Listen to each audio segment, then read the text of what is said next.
count on. This is KARK 4 News with your forecast first.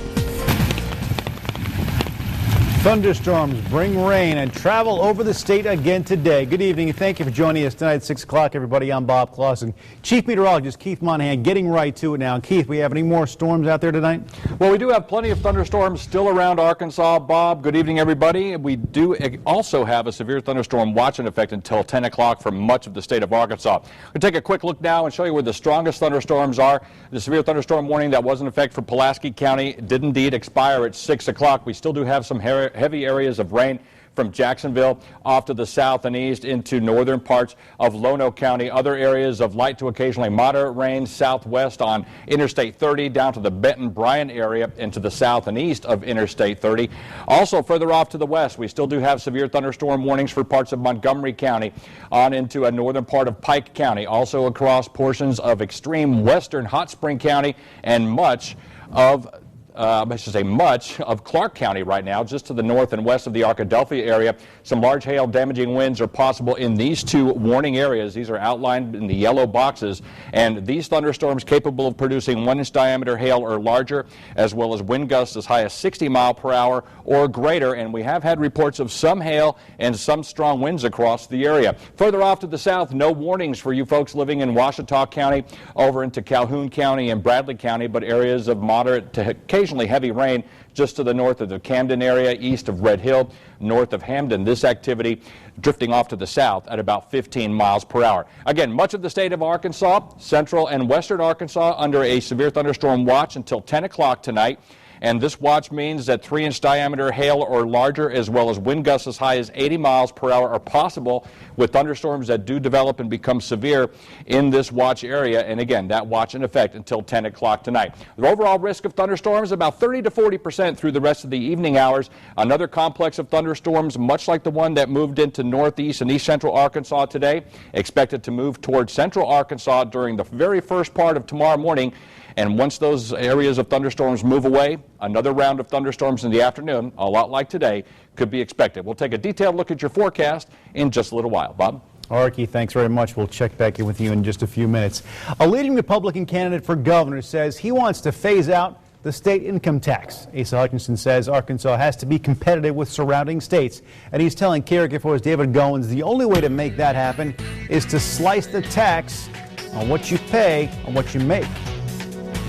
Well, Bob, it's certainly not a new idea. The state legislature this year cut income tax by 1/10 of a percentage point. That move will mean $55 million less in state revenue in a couple of years. Asa Hutchinson saying today that doesn't go far enough. He wants to see a phased-out approach of reducing and or eliminating Arkansas's income tax. If this phase-out idea sounds familiar, well, it is. Governor Mike Beebe employed the same plan for the grocery tax. You'll recall Beebe, of course, defeated Hutchinson for governor back in 2006. Back then, Hutchinson said he didn't support the phase-out strategy. I had a different model. His model worked. He got elected. He got to try his model. So, who can argue with success? He was able to do it over a period of 8 years, and it's benefited our citizens. And I think you take that model and say, let's take a look at the state income tax. At this point, Hutchinson says it's still too early to determine how much of a cut he would necessarily support if he's elected governor, but he maintains that Arkansas can do it without cutting key services like prisons or education. That Republican primary is still 10 months away, Bob. Back to you. Still plenty of action left to cover, David. Thanks very much. New tonight at 6 o'clock, a man and woman led Faulkner County deputies on a manhunt this afternoon. According to the sheriff's office, a man in Greenbrier fired apparently warning shots after finding 2 people on his property. Well, that man and woman, they took off after hearing the shots. That's natural. They're arrested about an hour later. We'll have more on this story for you as it becomes available, and we will post it at ArkansasMatters.com. The man accused of hitting and killing a Conway police officer in court today. Barry Strickland facing DWI and first-degree battery charges in the death of Officer William McGarry while McGarry was directing traffic. Happened in January. The judge gave Strickland's attorney more time to review evidence before the next hearing.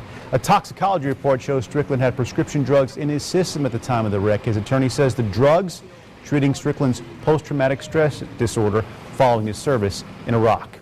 A federal judge orders a former Arkansas State police officer to stay in jail. Cedric Reed is accused of taking cocaine from a state police evidence locker and then turning around and selling it. The evidence against Reed includes a number of things: wiretaps, video surveillance, undercover buys, things like that. The judge also denied bond, labeling Reed a danger to the community and a flight risk. A story we'll continue to follow for you. 2 people shot last night at a Little Rock apartment complex. The Park Heights Apartments on North Hughes is where it happened. It's where police found Charles Forte and Remy Hedges. One was shot in the stomach, the other in the thigh, both recovering. Witnesses telling police the suspect went back to his apartment after the shooting. Jordan Mitchell was found in the apartment. He's facing 2 counts of first-degree battery. More than 3 months into a murder investigation, and still no suspects or arrests. It was April 17th, a home near the Perry County town of Bigelow, where the sheriff's office says a man was shot and killed as he slept. In a story you'll only see on KARK, Josh Berry speaks with the family, who's encouraging anyone to come forward with information on this. Josh, how are they going about this? Bob, the sheriff there tells me they haven't had a lead since nearly the beginning of this investigation. Family and friends of the victim are now pleading for anyone with information to come forward, and they're offering up quite a bit of money. Woke me up, said Carl been shot. Jimmy Dixon spent nearly his entire life only separated from his brother Carl by 4 years. Typical brother. And by just a few miles down the quiet roads in Perry County. That changed in April when, according to the Perry County Sheriff's Department, at 10:30 one night, someone shot and killed Carl Dixon in his sleep. You go into a man's bedroom and him sound asleep and shoot him in the head. That's cold-blooded. Investigators have no leads, only saying that an unknown person came inside the home. They say Carl's wife was there when the homicide happened and was only able to provide a very limited suspect description. The case has gone cold after more than 3 months. There's a shock that night, and it's still a shock. In hopes things can pick up again, Gary Lipsmeyer, He's been my best friend for 35 years. has helped put together a $10,000 reward, but he says it's not so much about the money. I'd give 10 to have him back. And he says since that can't happen, justice will have to do. We all need closure. So Carl Dixon's family and best friends can get some peace back to these quiet Perry County roads. I hope they do something pretty quick. And the Perry County Sheriff's Office has turned over the investigation to the Arkansas State Police. They hope someone will see this who may know anything. For more information on how to contact law enforcement and more on the reward, just head to our website. Bob, back to you. All right, Josh, thanks very much. Digital learning failing in the state of Arkansas and ranks 50th in broadband access in schools. That could soon all change. Governor Mike Beebe rounded up a group of political educational broadband providers and business leaders to research how to best do something like this. The bottom line is to have multiple teachers and students online all at the same time. Something we'll follow for you. Because health matters, UAMS receives over $500,000 in grants from the National Institute on General Medical Sciences. Over the next 5 years, the Department of Pharmacology and Toxicology will receive $665,000. They'll use that to support the research training program for pre-doctoral fellows. UAMS research leaders say this money will put the department in the company of schools like Harvard as well as Yale. For more on this story, you can go to our website, arkansasmatters.com. Alcohol by the pool. Not what you think. Now available at one local fitness club in Fayetteville. Not a hotel or spa or resort, anything like that. The Fayetteville Athletic Club started serving drinks just a couple weeks ago. The owner sees it as a well-deserved post-workout treat. Others agree, despite the pool being a prime summer spot for kids. We had several members that came in that wanted to have some better food options, and also they were very interested in having some beer and wine after their workouts. Drinks by the pool. All buyers are ID'd, and the owner assures visitors protective measures are in place to maintain a family-friendly environment there. Injured on the Mississippi River left him unable to live in his habitat. Find out how Spirit's new role at Little Rock Zoo is very important to elementary students across Arkansas. And a stormy day across Arkansas, bringing some much-needed rainfall. The good news is the severity of the thunderstorm seems to be coming down. That's definitely good news. We still have that severe thunderstorm watch in effect until 10 o'clock.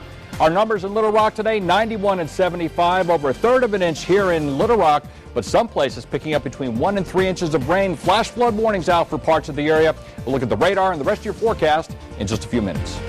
This is KARK 4 News at 6 in high definition with Bob Clausen, Jessica Dean, Chief Meteorologist Keith Monahan, and Aaron Peters with your Razorback Nation report.